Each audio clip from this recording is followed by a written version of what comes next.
Stories are a great way to connect with and engage your audience, and they're an essential part of any truly effective speech. Think about it, we use them all the time. Think about time you spend with your friends at school or perhaps outside or around the dinner table at home. We tell stories to each other. Sometimes they're only very, very short. But here's the big benefit of stories. They help your audience remember what you've said. The founder of professional speaking in the US, he was asked for his advice on speaking. He said, make a point, tell a story. Because if people forget your point, months later, they'll still remember the story.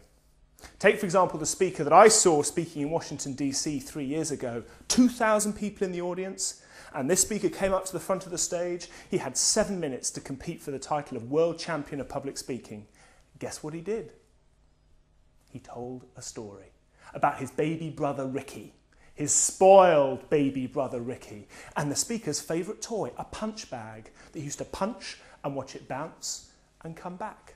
And baby Ricky was jealous, so he took a sharp object and punctured the punch bag. But the speaker kept the weight, and you tip it and the weight would bounce and come back. That was his speech. A simple story about his younger brother and about a punch bag and a lesson that he took from that experience, watching things bounce and come back. A bit like life. We all get knocked in the teeth, but we bounce and come back.